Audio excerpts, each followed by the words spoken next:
John C. Taylor has spent his life turning his dreams into reality. Aragon Moor is one of his proudest creations.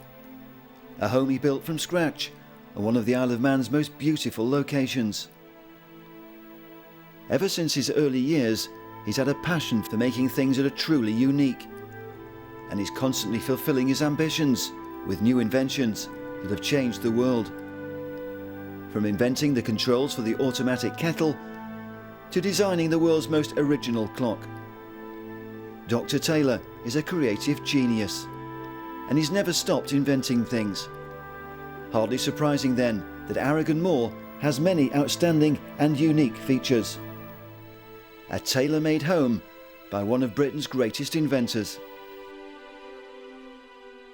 I've had a lot of fun in my life trying to change the world in my work, and then my passions outside work have been flying and clocks, and this is part of my clock collection.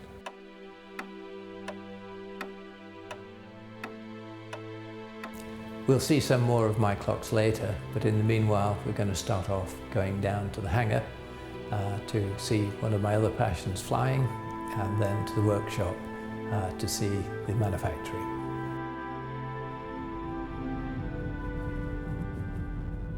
A short drive from home here on the Isle of Man is John's private aeroplane. He's been flying for 60 years. It's a passion that gives him great pleasure, as well as being a huge asset for a much-travelled businessman. In the summer he'll be heading to America to fly home a Husky, a classic two-seater. Meantime, this impressive bird is clearly John's pride and joy. So this is Musker, and this is where the turbine is hidden away. It's remarkably small, and the actual engine is right inside there. So it's quite a small engine to produce 850 horsepower. But its wonderful thing is that it's got about half the parts, well, less than that, of any piston engine, and you haven't got all the pistons having to change direction all the time, so it's very, very smooth and quiet, and efficient means of power. And a propeller on an aeroplane like this one is more efficient than a jet, up to 400 miles an hour. And this aeroplane flies at about 350 miles an hour, so this propeller is very, very efficient. And the engine is interesting because it's back to front. See, the exhaust is at the front of the aeroplane, and the air comes in through the intake here and goes right round the back of the aeroplane at the engine, and then comes in at the back of the engine, and so that you can have an inertial separator. And so if you have sand or volcanic ash or anything like that, or a dirty runway, you can engage the inertial separator, and the heavy particles can't get round the corner, so they come out the bottom, whereas the air is then sucked round and goes into the engine. But when you're up high, you can then put the inertial separator into the other position, and then it's like a ram driving the air into the engine, so you get more power from the engine. It means that you can land without risking ingesting things into the engine. So it's a very efficient means of transport and great fun to fly.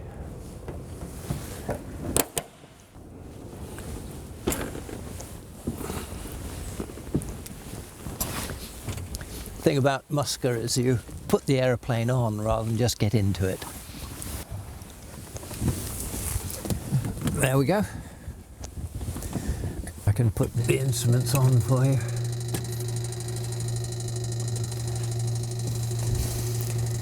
And you'll see the screen starting to light up, initializing the system made by Garmin. And you can hear the fan running to cool the electronics. There we go. So you've got the pilot's screen, the multifunction display, and the pilot's screen on the other side. You can't fly it without the autopilot solo. When you're at 30,000 feet, the air is very thin, and it's quite difficult to fly it by hand. But the autopilot is much better at flying than you are, so it's part of the regulations that you can't actually take off in instrument conditions without the autopilot in functioning condition. There's always something to do. You've always got to cross-check, and you're quite a busy person all the time. You can't read a book or switch off. You've got to concentrate on flying the aeroplane all the time, even with the autopilot. I think some people would like to fly like a bird. I guess this is as close as you can get to flying like a bird. Yes, it's more like a bird on migration than just a garden bird. It's very much a means of transport. It's the most efficient type of flying that there is. It's far more efficient than a jet, and the turbine is a more efficient engine than a piston engine, so that it's quite remarkable, the performance. You get almost 10 miles to the gallon at 30,000 feet, carrying 6 people, and not many motor cars will do that. And do you see a lot of traffic? No, not at all. And of course, when you're flying on the airways, the whole of the system is set up to make sure that you are separated, that you don't rely on Mark 1 eyeballs. It's all radar controlled, and controllers on the ground feeding you through the air, safely separated 5 miles or 1,000 feet from any other aeroplane. So you have to plan ahead? You have to apply to enter the airway system and plan ahead, yes. Sometimes in the movies we see guys commandeering a plane. In real life, clearly, it's not quite that easy. No, but I suppose if you commandeer a plane, you're not really worried whether it's legal or not. It's better equipped than most airliners, and so you've got the completely separate systems, one each side, but you can transfer them one to the other. And then you've got all the engine instruments here and the navigation, but you can then change it so that all the information comes onto the one screen. Here now you've got the flight plan and the map of where you are. Here we are at Ronaldsway, and the flight plan is showing how you go from there. Often you get commercial people coming to look in, and they just can't believe how well equipped it is. And the other unique feature on this size of aeroplane is down here I've got an HF radio. All normal communications are on VHF, which is line of sight. But the HF radio, where it bounces around between the ionosphere, gets great distances. So when you're flying, you could talk to America or Australia, bouncing around the world. It's very rare to find such a piece of kit in any aeroplane. And how will this plane compare to the Husky? Well, it goes 3 times as fast, but the Husky will have similar versions of this type of navigation system. John started flying as a teenager, and he was hooked by his father, who was also an accomplished pilot. He was always destined to own his own planes, this a previous aircraft owned by Dr. Taylor. So is flying his biggest passion? I suppose it is, yes. It's lasted for 60 years. I don't look back in life. I don't look back and think, oh, if only I could go skiing again, if only I could go mountaineering, oh, I'd love to go rock climbing again. I've done that, and I've got the T-shirt. So you find something else that you can do and really have fun in life. What's the point in looking back when you can still look forward? So you just make sure all the switches are off. We've got the avionics switch here, switch that off. Switch off the generator and the starter and the main switch, and then that's the crash bar, so that if you pull that down, it switches off everything.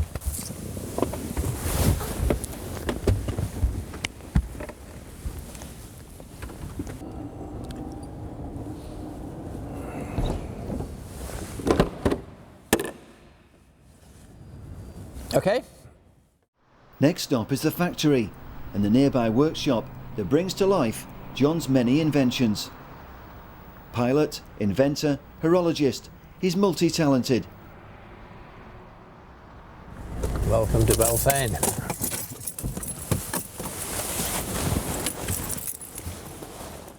So we've come down to Balfane, which is an industrial estate near the airport in the Isle of Man. And here we've got all the equipment necessary to manufacture anything in metal. They're all precision computer controlled machinery, and we've got some very skilled people on the Isle of Man here. I don't know what my most famous invention is. I'm well known for being involved with kettle controls, but my most useful invention, I think, is this little bimetal blade that I invented in the 70s. It has a center leg which then is used as an amplifier to create more movement out of a piece of bimetal when it goes click. And we can make it actually perform, holding it so I don't burn my fingers, in a pair of tweezers. And you can hear it go click, click. And if you put it on a cold surface, it'll jump up. So the bimetal here is a heat engine, because it changes heat into motion. And you can use that then to switch off a thermostat, switch off a kettle when it boils, or any other electrical appliance. And it'll do that many thousands of times. And there's something like estimating, and it can only be a mad estimate, but there were something like 2 billion of these have been made since I invented it in the 70s. If you go onto the European Patent Office and type in John Crawshaw Taylor, you get something like 398, I think it was when I looked last week. The inventions behind that are about 200, because you have to apply in each country, and so a patent in England or Great Britain you might have in France and Germany. Well, it's 3 patents, but really it's only one invention.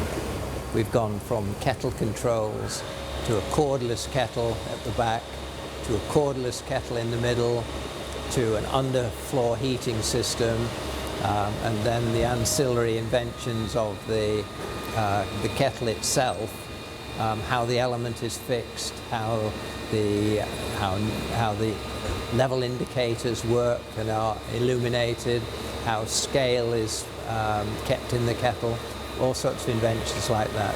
And so it becomes a raft of patents rather than just one particular one. I never liked doing what anybody else has ever done, and so if I was going to make a clock, it had to be completely different. I needed a new way of telling time, and I wanted the clock then to look different and be interesting, that would catch people's attention. And so I thought it'd be interesting to turn Harrison's invention of a grasshopper escapement, which I'm sure only 1 in a million know how it works, turn it inside out and then enlarge it 50 times.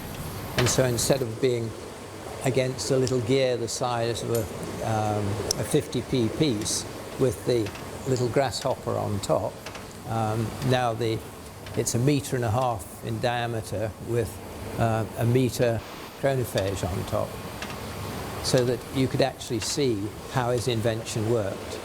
And so that was the basis of starting off on the chronophage. It's quite easy to come up with all sorts of ideas. The difficulty is to change the idea into practical reality, and this workshop enables you to make prototypes and prove your idea and make it into a working model, and then you can see the invention actually works.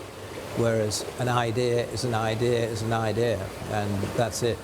We're still using the workshop to make the parts for the chronophage, and as a glimmer in the back of my eye, I'm trying to make a solar cooker, which would be used in third world countries, particularly in disaster areas, And it ticks all the right boxes because solar cookers relieve the deforestation of places like Africa, that whole forests are being cut down, turned into charcoal, sold to the local people, and when it's all gone, it's all gone. So that it's essential that other ways are found for cooking in places like Africa, because you can't go on deforesting. And then the other problem is using things like dung to cook on, that in India it's traditional to burn dung.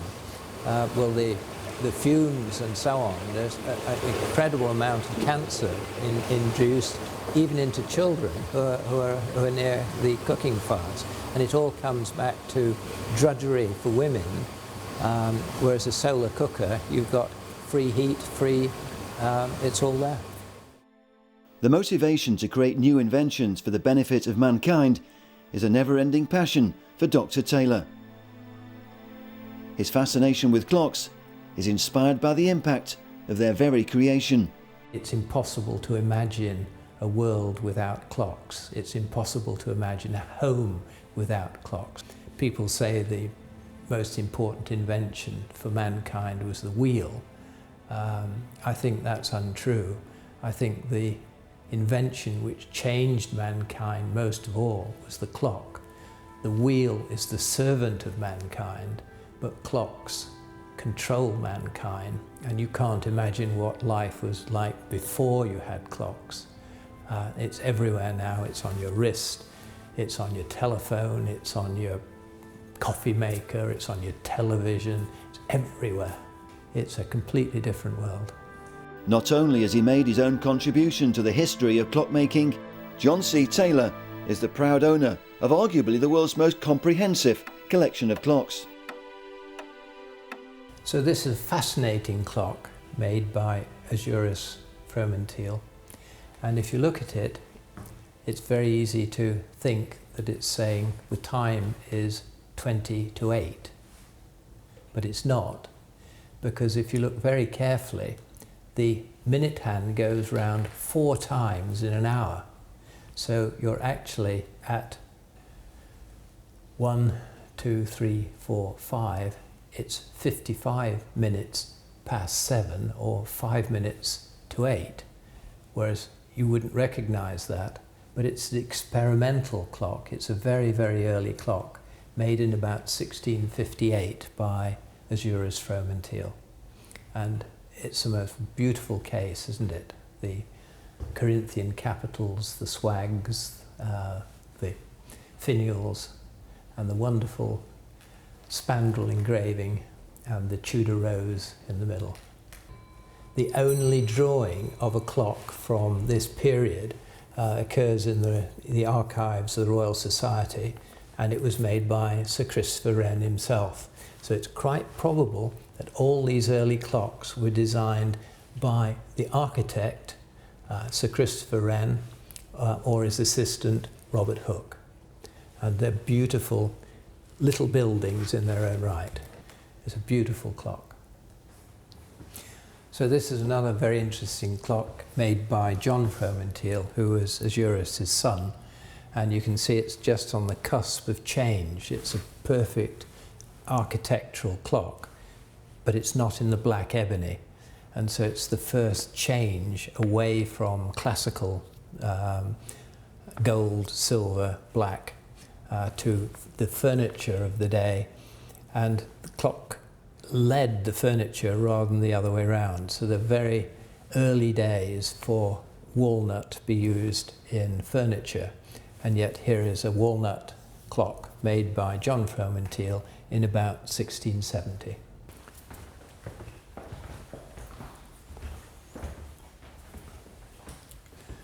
So I've taken the hood off the John Harrison clock, made in 1726 or thereabouts, and it's the first mechanism in the world designed to be low friction.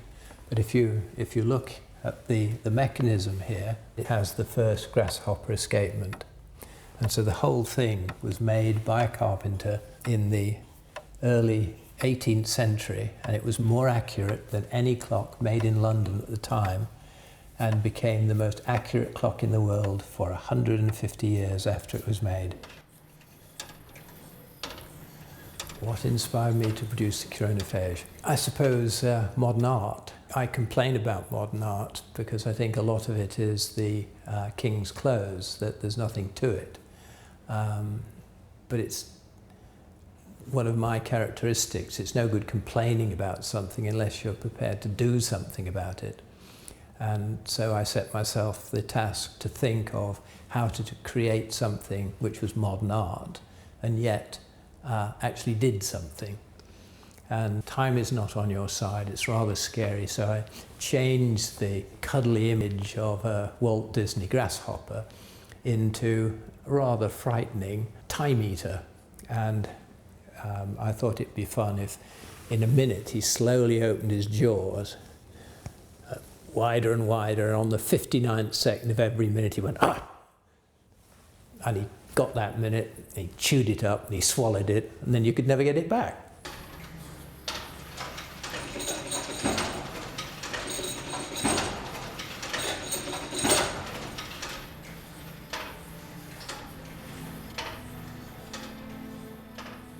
I think it's very difficult to judge one's own inventions, and you're always very proud of what you've done. But the only proof of the pudding is in the eating. And if other people appreciate what you've done, then it gives you an even greater satisfaction.